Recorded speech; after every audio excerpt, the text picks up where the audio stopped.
അമ്മയോടൊപ്പം ആരാധിക്കാം, കാരുണ്യനാഥനെ ആരാധിക്കാം, ആരാധിക്കാം, ആരാധിക്കാം.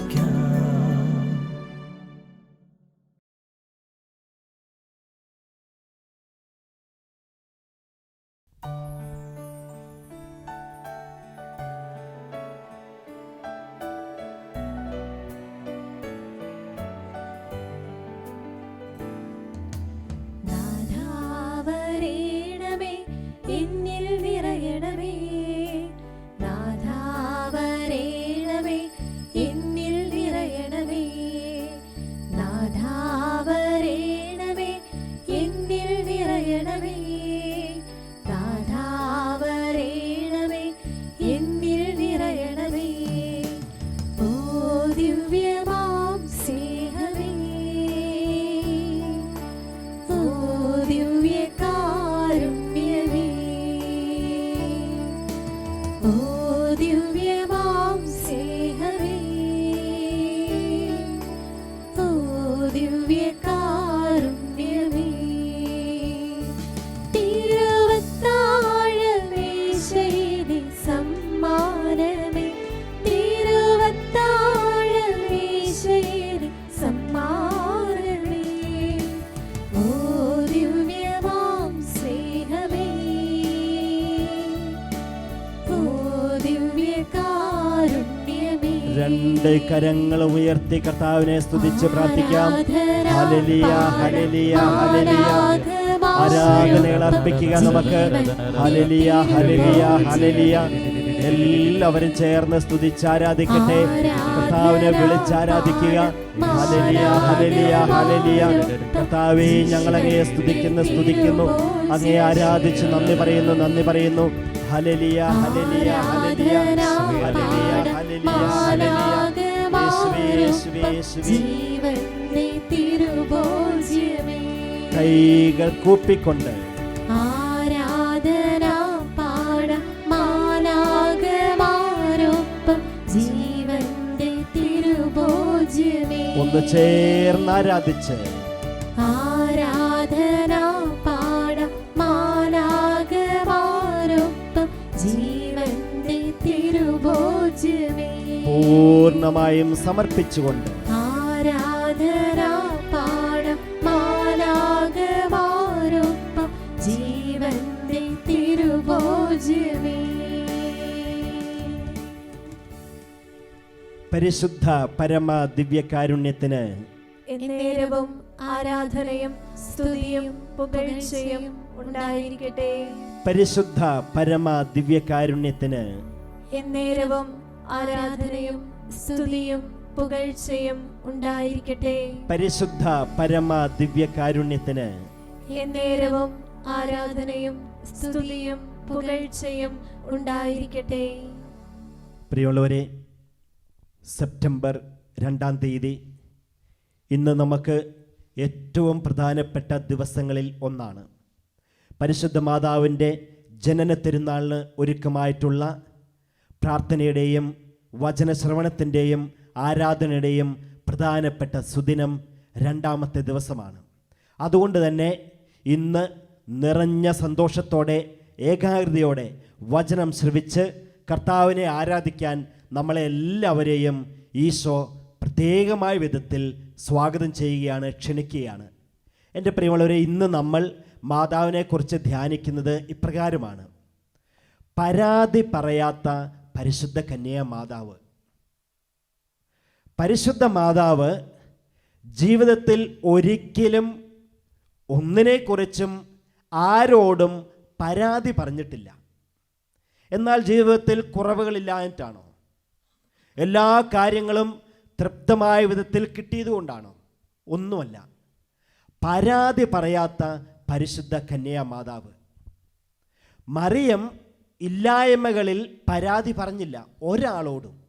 എനിക്ക് ഇന്ന കാര്യങ്ങളില്ല, ഇന്ന കാര്യങ്ങൾ എനിക്ക് കിട്ടണം, എങ്കിലേ എനിക്ക് ജീവിക്കാൻ പറ്റുകയുള്ളൂ, ഒരു പരാതിയും പറഞ്ഞില്ല.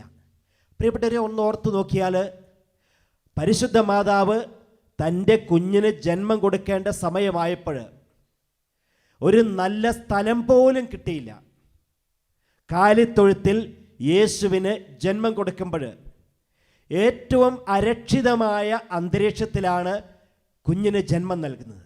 എന്നിട്ട് മറിയം ആരോടെങ്കിലും പരാതി പറഞ്ഞോ? യോസേപ്പിനോട് പരാതി പറഞ്ഞോ? എന്നാലും നിങ്ങളെ കെട്ടിയതുകൊണ്ട്, നിങ്ങൾ എന്നെ കെട്ടിയതുകൊണ്ട് അന്ന് തുടങ്ങിയ വിഷമമാണ്, ബുദ്ധിമുട്ടാണ്, ഇല്ലായ്മയാണ്. ഒരു പരാതിയും പറഞ്ഞില്ല. ഒന്നിനെക്കുറിച്ചും ആ സാഹചര്യത്തെക്കുറിച്ചോ അവിടെയുള്ള വല്ലാത്ത അന്തരീക്ഷത്തെക്കുറിച്ചോ ജീവിക്കാൻ പറ്റാത്ത സാഹചര്യത്തെക്കുറിച്ചോ ഒന്നും മറിയം പരാതി പറഞ്ഞില്ല.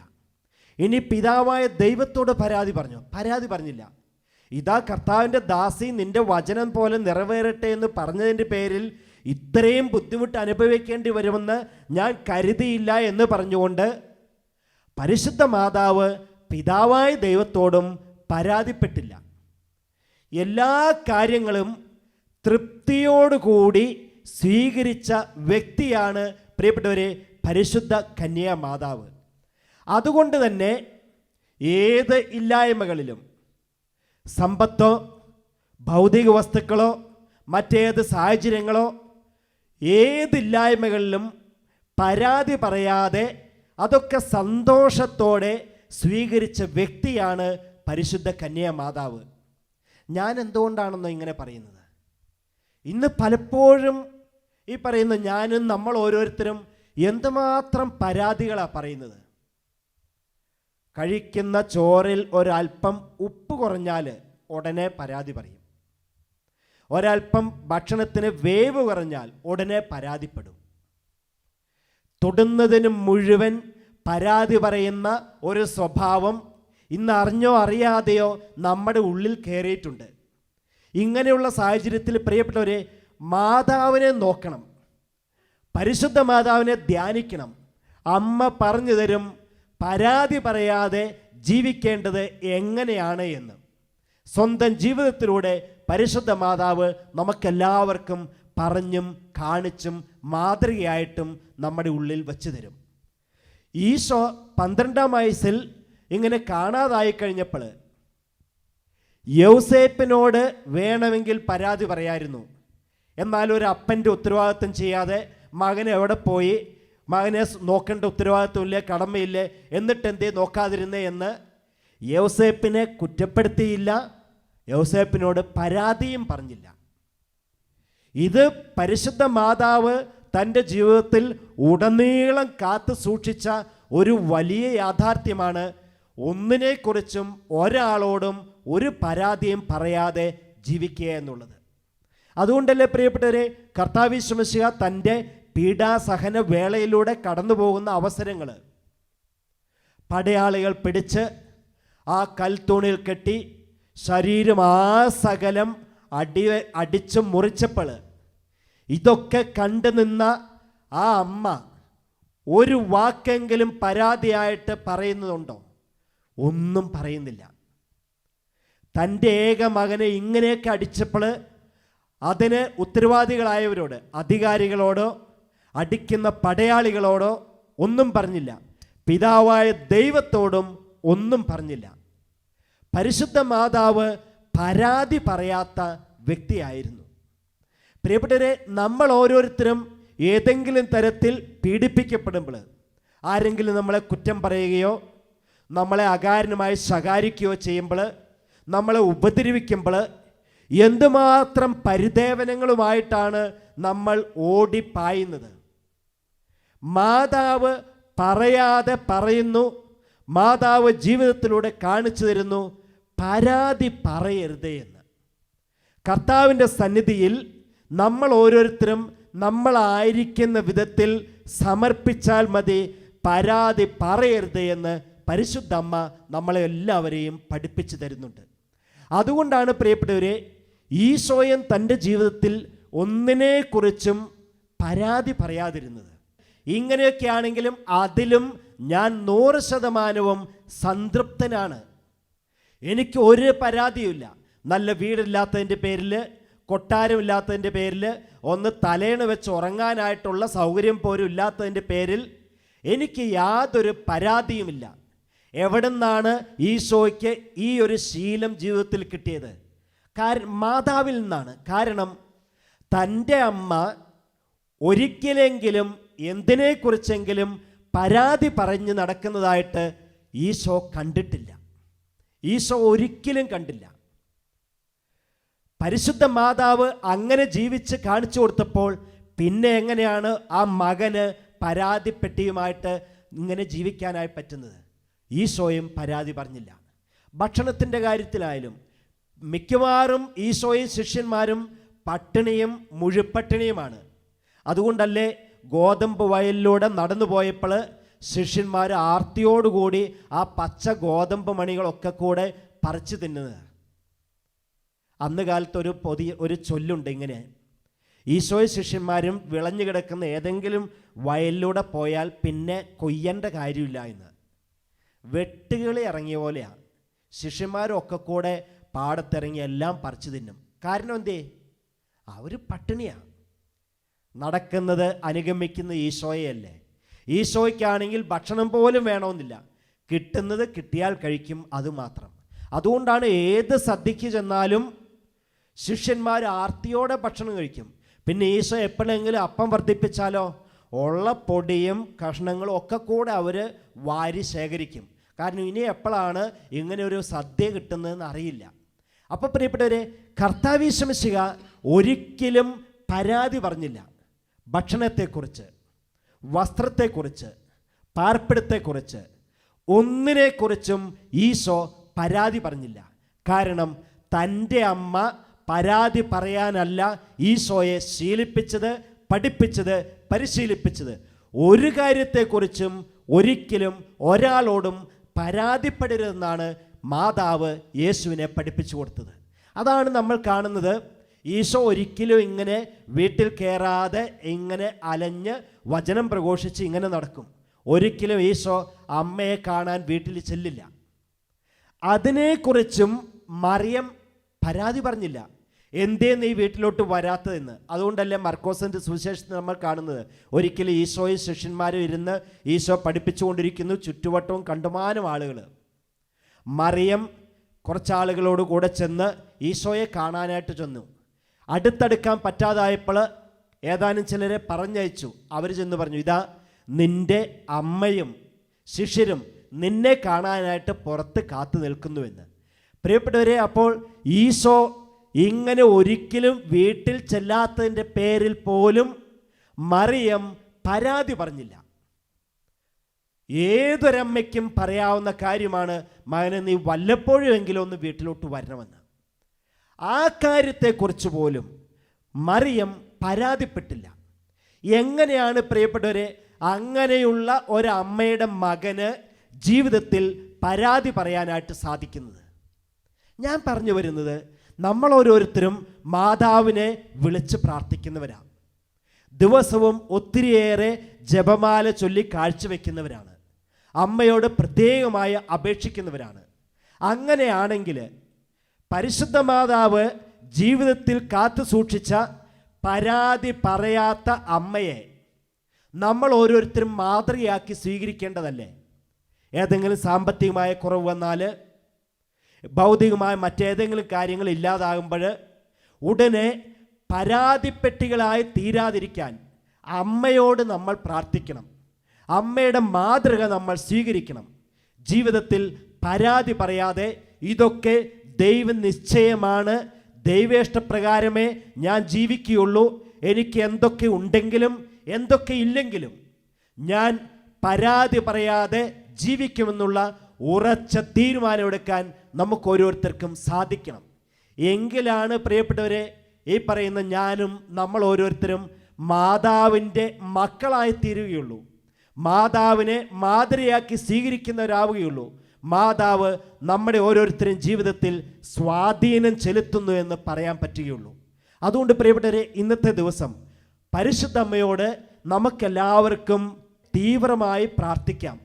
മാതാവേ, ജീവിതത്തിൽ പരാതി പറയാതെ ജീവിക്കാൻ ഞങ്ങളെ പഠിപ്പിക്കണമേ എന്ന്. ഏത് ജീവിത സാഹചര്യത്തിലും പരാതി പറയാതെ സംതൃപ്തിയോടെ ജീവിക്കാൻ ഞങ്ങളെ അനുഗ്രഹിക്കണമേ എന്ന്, പഠിപ്പിക്കണമേ എന്ന് പ്രാർത്ഥിച്ചുകൊണ്ട് ദിവ്യകാരുണ്യമായ കർത്താവിനെ അമ്മയോട് ചേർന്ന് നമുക്ക് ആരാധിക്കാം. നമുക്കെല്ലാവർക്കും എഴുന്നേറ്റ് നിന്ന് കരങ്ങൾ രണ്ടും യാചനാരൂപത്തിൽ ഇങ്ങനെ തുറന്നു പിടിച്ച് ഒന്ന് സ്തുതിച്ച് പ്രാർത്ഥിച്ച് ഹല്ലേലൂയ ഹല്ലേലൂയ ഹല്ലേലൂയ. എല്ലാവരും സ്തുതിച്ച് പ്രാർത്ഥിക്കുക മക്കളെ, എല്ലാവരും സ്തുതിച്ച് പ്രാർത്ഥിക്കുക.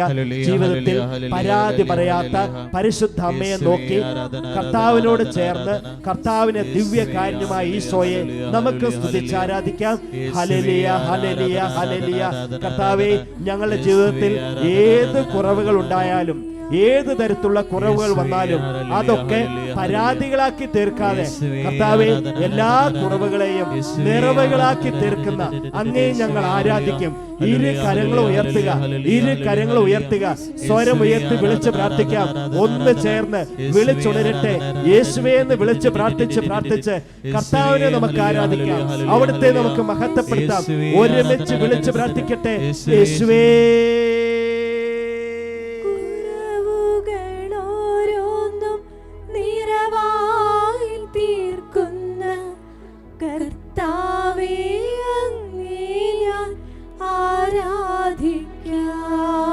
കൈകൾ കൂപ്പി എല്ലാവരും കുറവുകളോരോന്നും നിറവായി തീർക്കുന്ന കർത്താവേ അങ്ങേ ഞാൻ ആരാധിക്കാം. ഒരിക്കൽ കൂടി ഒരുമിച്ച് കുറവുകളോരോന്നും നിറവായി തീർക്കുന്ന കർത്താവേ അങ്ങേ ഞാൻ ആരാധിക്കാം. ഇരു കരങ്ങൾ ഉയർത്തിക്കൊണ്ട് ആരാധന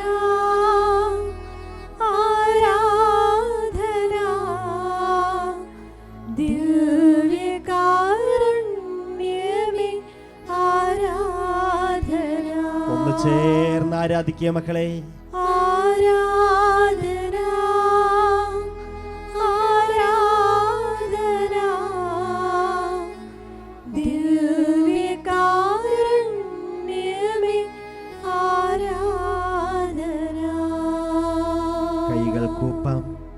അമ്മേ മാതാവേ, ജീവിതത്തിൽ എത്രമാത്രം ദാരിദ്ര്യം അനുഭവിച്ചിട്ടും ഇല്ലായ്മ അനുഭവിച്ചിട്ടും അമ്മ ഒന്നിനെക്കുറിച്ചും പരാതി പറഞ്ഞില്ലല്ലോ. പ്രത്യേകിച്ചും തൻ്റെ മകന് ജന്മം കൊടുക്കുന്ന സമയത്ത് എന്തുമാത്രം അരക്ഷിതാവസ്ഥയാണ് ഉണ്ടായിരുന്നത്. ഒട്ടും സുരക്ഷിതത്വമില്ലാത്ത അന്തരീക്ഷം. എന്നിട്ടും അമ്മ ഒരു വാക്ക് പോലും പരാതിയായിട്ട് ഭർത്താവ് യൗസേപ്പിനോട് പറഞ്ഞില്ല, പിതാവായ ദൈവത്തോട് പറഞ്ഞില്ല. ആ ഇല്ലായ്മയുടെ പരകോടിയിലായിരുന്നപ്പോഴും അമ്മേ പരാതി പറയാതെ അതൊക്കെ അമ്മ സ്വീകരിച്ചല്ലോ. പരിശുദ്ധ അമ്മേ, ഈ ദിവ്യകാരുണ്യ ആരാധന സമയത്ത് ഞങ്ങൾക്ക് ഓരോരുത്തർക്കും ഈ ഒരു കൃപ തന്ന് അനുഗ്രഹിക്കണമേ.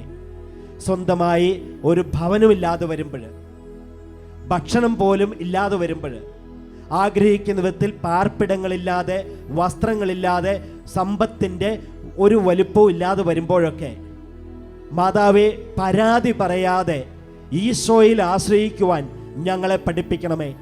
ഈശോ അറിയാതെ ഞങ്ങളുടെ ജീവിതത്തിൽ ഒന്നും സംഭവിക്കില്ല എന്ന് ഉറച്ച ബോധ്യത്തോടെ ജീവിക്കാൻ ഞങ്ങളെ പഠിപ്പിച്ച് അനുഗ്രഹിക്കണമേ. ഏത് തരത്തിലുള്ള ദാരിദ്ര്യം വരുമ്പോഴും ഇല്ലായ്മകൾ വരുമ്പോഴും അതൊക്കെ അങ്ങനെയുള്ള കുറവുകളൊക്കെ ജീവിതത്തിൽ നിറവുകളാക്കി തീർക്കാൻ കർത്താവ് ശംശിഹായ്ക്ക് സാധിക്കുമെന്നുള്ള ഉറച്ച വിശ്വാസത്തോടെ ജീവിക്കാൻ അമ്മേ മാതാവേ ഞങ്ങളെ പഠിപ്പിക്കണമേ. ഇരു കരങ്ങളും നമുക്ക് ഉയർത്താം. ഈ അമ്മയോട് ചേർന്ന് ദിവ്യകാരുണ്യമായ ഈശോയെ നമുക്ക് ആരാധിക്കാം. നമ്മുടെ എല്ലാ കുറവുകളെയും സമർപ്പിച്ചുകൊണ്ട്, നമ്മുടെ എല്ലാ ഇല്ലായ്മകളെയും സമർപ്പിച്ചുകൊണ്ട്, നമ്മുടെ എല്ലാ ദാരിദ്ര്യങ്ങളെയും സമർപ്പിച്ചുകൊണ്ട് കർത്താവിനെ നമുക്ക് ആരാധിക്കാം. കർത്താവിന്റെ വലിയ ശക്തി സാന്നിധ്യം നമ്മുടെ ജീവിതങ്ങളിൽ വന്നു നിറയും. വിളിച്ച് സ്തുതിച്ച് പ്രാർത്ഥിക്കുക മക്കളെ.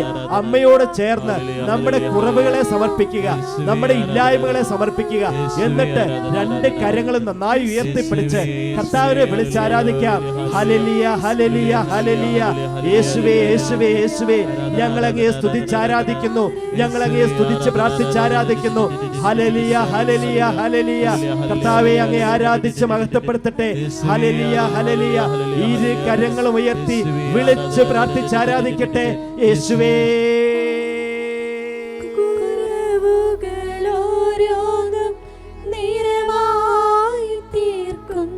കൈകൾ കൂപ്പിക്കൊണ്ട് കർത്താവേ അങ്ങേ ഞാൻ ആരാധിക്കാം. എല്ലാവരും ചേർന്ന് കുറവുകളോരോന്നും നിറവായി തീർക്കുന്ന കർത്താവേ അങ്ങേ ഞാൻ ആരാധിക്കാം. രണ്ട് കരങ്ങളും ഉയർത്തി ആരാധന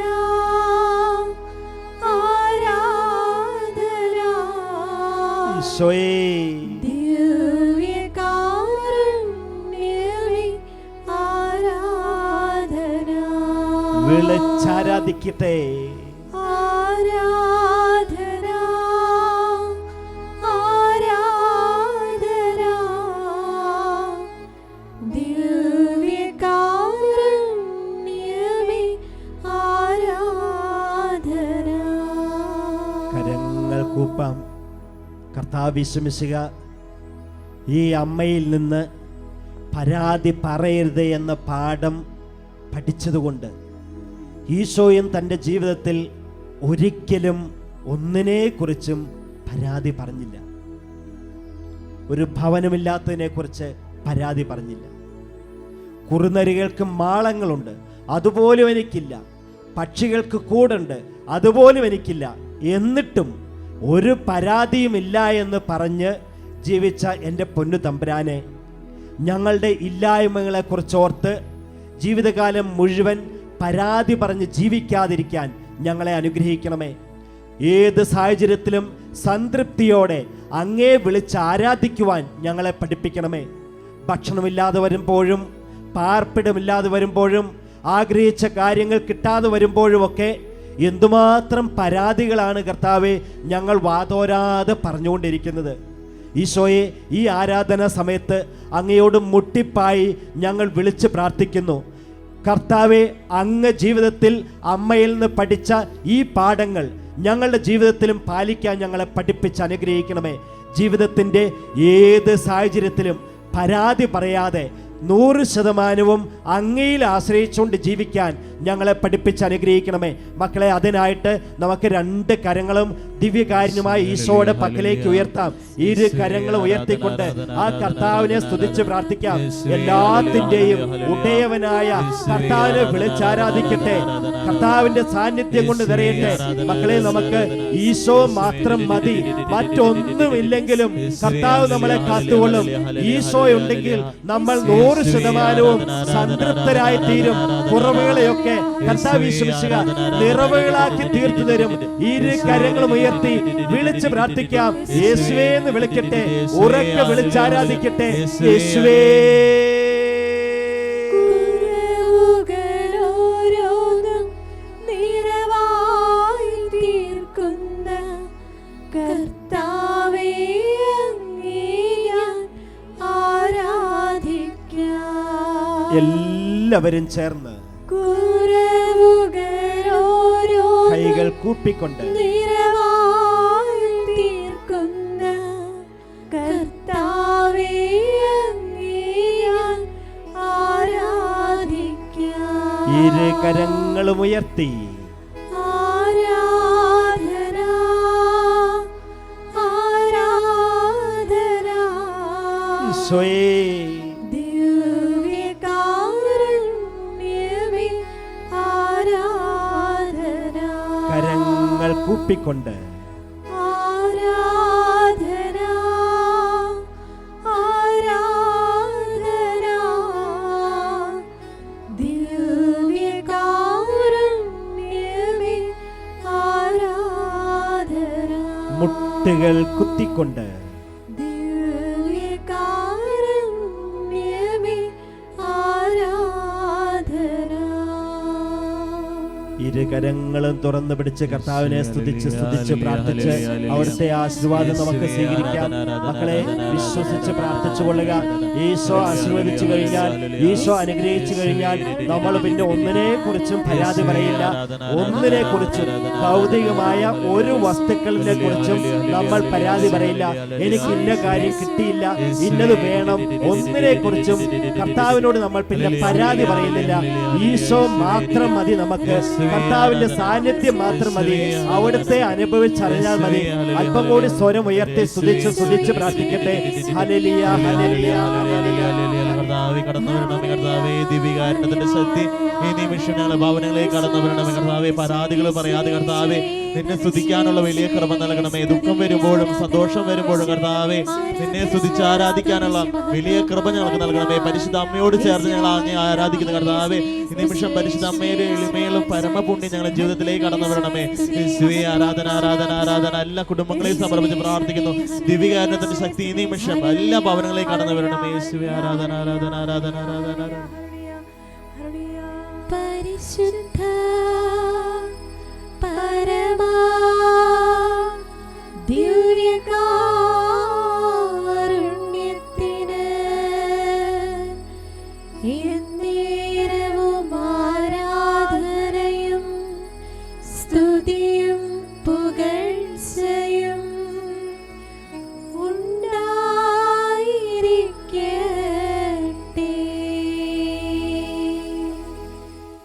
നന്മ നീരുമമ്മ വിൺ